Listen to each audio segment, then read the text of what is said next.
Sobat Geosfer, welcome back to my channel, Alita UM Channel, channel yang memberikan informasi seputar ilmu geografi. Sebelum kita lanjut ke topik kali ini, jangan lupa di like, subscribe, dan tekan tanda lonceng untuk mendapatkan notifikasi dari video-video yang saya buat.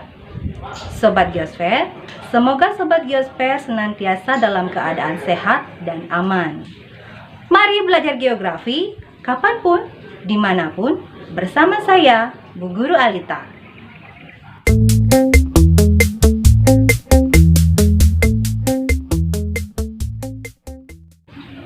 Ada yang tahu nggak ibu kota Republik Indonesia saat ini? Ya, betul. Ibu kota Republik Indonesia saat ini adalah DKI Jakarta. DKI Jakarta sebagai kota besar memiliki pertumbuhan dan perkembangan yang sangat pesat. Ditambah lagi, jumlah penduduk di Jakarta sangat padat. Nah, sehubungan dengan hal tersebut, dibutuhkan rencana tata ruang wilayah untuk mengurangi atau menghindari permasalahan-permasalahan yang akan ditimbulkan dari kesalahan perencanaan tata ruang. Nah, dalam perencanaan wilayah tata ruang, dibutuhkan sebuah konsep wilayah dan perwilayahan sebagai dasar penentuan tata ruang wilayah negara Republik Indonesia. Dari pernyataan Bu Guru tadi, pasti kalian mengalami sedikit kebingungan. Apa sih wilayah dan kewilayahan itu? Kira-kira sama nggak ya? Atau apakah ada perbedaan antara wilayah dan perwilayahan?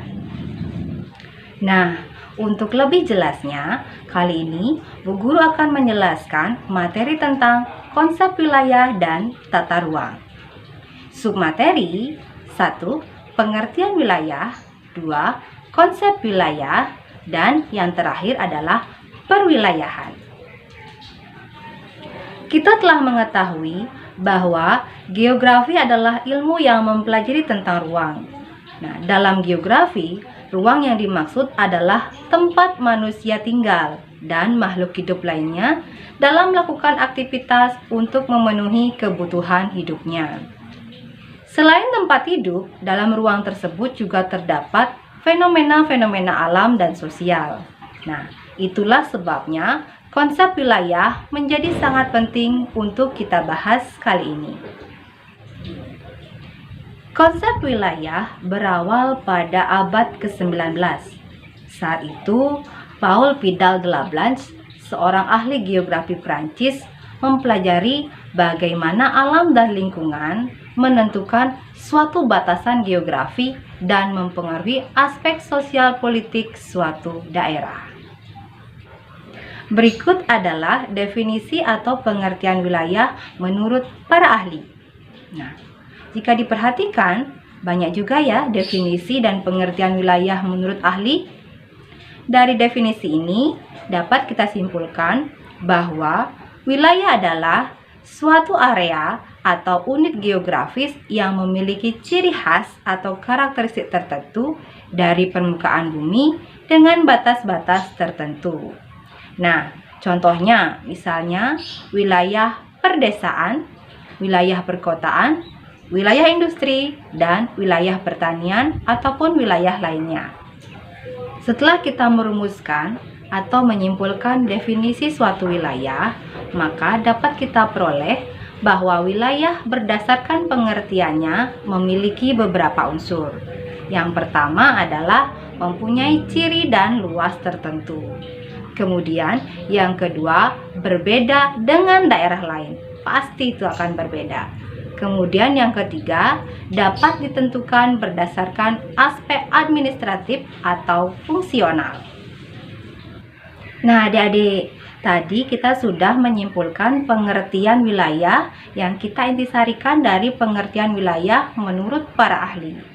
Selanjutnya, kita akan bahas mengenai konsep wilayah. Nah, konsep wilayah itu ada beragam. Namun saat ini Bu Guru akan menggunakan konsep wilayah yang klasik menurut Richardson, Haggett, Cliff, dan Frey yang membagi wilayah menjadi 3 kategori utama, yaitu pertama, wilayah homogen atau uniform, dan juga wilayah formal. Kemudian yang kedua, wilayah fungsional atau nodal. Kemudian yang ketiga adalah wilayah vernakuler atau perseptual. Kita lanjutkan ke yang pertama, yaitu wilayah homogen dan wilayah formal. Wilayah homogen atau uniform adalah wilayah di mana tempat populasi itu berada memiliki ciri khas tertentu. Biasanya, wilayah homogen ini didasari oleh karakteristik alam seperti ketinggian atau iklim. Nah, karakteristik ini juga berkisar pada karakteristik populasi lokal, kemudian seperti bahasa, pendapatan, politik, dan agama. Intinya, wilayah homogen adalah wilayah geografis yang seragam dan dapat dibedakan dengan daerah tetangganya atau daerah sekitarnya. Wilayah homogen juga dapat menjadi wilayah formal ketika berada dalam satu wilayah administratif yang sama. Misalnya, contoh wilayah homogen, kita lihat dari kenampakan area fisik.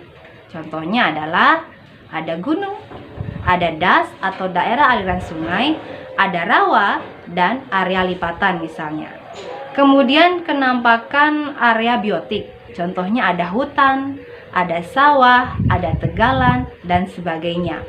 Ada juga contoh dari wilayah homogen berupa kenampakan area sosial, seperti RT RW, kemudian kalau di Bali kita kenal dengan desa adat. Nah, adik-adik, tadi Bu Guru sudah memberikan contoh mengenai wilayah homogen atau uniform yang disebut dengan wilayah seragam. Kemudian, sekarang Bu Guru akan memberikan contoh mengenai wilayah formal. Pertama, berdasarkan kekhususannya. Contoh dari wilayah ini adalah misalnya waktu Indonesia Timur.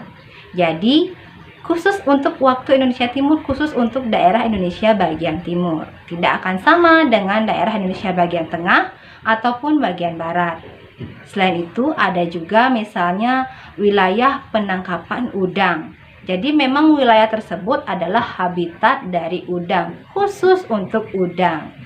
Nah, kemudian yang kedua adalah berdasarkan jenisnya atau generic region. Jadi berdasarkan jenisnya, contohnya adalah wilayah iklim atau wilayah vegetasi. Jadi jenisnya jenis iklim dan jenis vegetasi. Kemudian yang ketiga adalah berdasarkan keseragaman atau kesamaan. Contohnya adalah wilayah pertanian, jadi kesamaan sifat. Wilayah pertanian yang satu dengan yang lainnya pasti sifatnya sama. Nah, itu tadi sudah kita bahas mengenai wilayah homogen dan wilayah formal. Selanjutnya yang kedua, pembagian wilayah adalah wilayah fungsional. Wilayah fungsional adalah wilayah yang menekankan keterkaitan antar komponen atau antar lokasi. Jadi, wilayah ini ditandai atau fokus utamanya adalah beberapa aktivitas. Nah, biasanya sih aktivitas ekonomi. Jadi, ada di pusat wilayah fungsional memiliki aktivitas yang lebih tinggi daripada aktivitas di pinggiran daerah atau wilayah fungsional itu. Jadi intinya wilayah fungsional menekankan pada ide heterogenitas dan ide sentralitas berdasarkan fungsinya. Contohnya adalah daerah metropolitan seperti Jakarta. Nah, itu terdiri dari kota-kota besar di sekelilingnya yang mengelilingi Jakarta. Seperti misalnya Jabodetabek. Nah, itu adalah daerah-daerah kota besar yang mengelilingi Jakarta. Nah, jadi Jakarta sebagai kota metropolitan dikelilingi oleh kota-kota besar. Semakin ke pinggir atau semakin ke daerah luar atau daerah yang jauh dari pusat kota, maka aktivitasnya akan semakin berkurang. Berikut Bu Guru akan menjelaskan contoh pembagian wilayah secara fungsional. Jadi yang pertama, wilayah berdasarkan tipenya. Jadi ada homogenitas dan heterogenitas. Kemudian berdasarkan hierarkinya atau berdasarkan misalnya kita ambil ukurannya, wilayah itu, wilayah fungsional bisa kita bedakan menjadi yang pertama Gegend atau satuan wilayah yang paling kecil atau terkecil. Kemudian ada Landschaftstil, yaitu gabungan beberapa Gegend. Kemudian ada Landscape, gabungan dari beberapa Landschaftstil. Kemudian ada Landstil, gabungan beberapa landscape. Dan yang terakhir adalah Land, yaitu gabungan beberapa Landstil. Kita lanjutkan ke wilayah yang ketiga, yaitu wilayah vernakuler atau perseptual. Nah, wilayah vernakuler adalah wilayah yang ada di dalam pikiran beberapa orang, misalnya atau sejumlah orang, ya. Jadi masing-masing orang punya persepsi, punya pemikiran yang berbeda. Jadi diberikanlah identitas pada wilayah tersebut berdasarkan hasil pemikiran manusia. Intinya, wilayah vernakuler atau persepsional atau perseptual itu adalah berdasarkan cara pandang seseorang terhadap suatu wilayah. Contohnya, Bandung adalah kota, ya, kota kembang. Itu salah satu dari contoh wilayah vernakuler. Kita lanjutkan ke pembahasan yang terakhir mengenai perwilayahan. Nah, wilayah dan perwilayahan tentu saja memiliki makna atau arti yang berbeda. Perwilayahan atau regionalisasi adalah suatu upaya untuk membagi-bagi permukaan bumi menjadi unit-unit teritorial dalam lingkup dan tujuan tertentu. Contohnya, perwilayahan persebaran hewan dan tumbuhan. Ada 3 metode untuk melaksanakan perwilayahan. Yang pertama adalah generalisasi, kemudian yang kedua adalah delimitasi, dan yang ketiga adalah klasifikasi.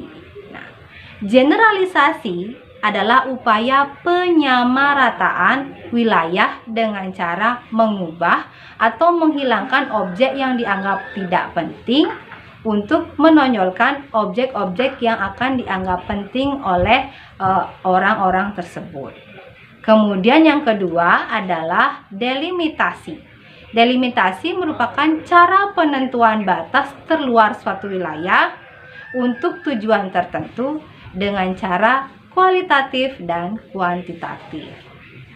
Kemudian yang ketiga adalah klasifikasi. Klasifikasi merupakan pengelompokan suatu wilayah secara sistematis ke dalam beberapa unit-unit tertentu berdasarkan jenis dan tingkatannya. Untuk lebih jelasnya, Bu Guru akan memberikan contoh dari perwilayahan. Misalnya yang pertama adalah single topic region atau wilayah berdimensi tunggal. Jadi contohnya itu adalah satu topik yang ada di wilayah itu. Contohnya delimitasi wilayah berdasarkan curah hujan. Jadi hanya satu topiknya. Kemudian yang kedua adalah combined topic region. Artinya ada wilayah berdimensi gabungan, memiliki 2 topik dalam wilayah tersebut. Contohnya adalah wilayah berdasarkan status ekonomi masyarakat. Kemudian yang ketiga, contohnya adalah multiple topic region. Jadi ada banyak dimensi dalam wilayah tersebut. Contohnya adalah delimitasi daerah pertanian.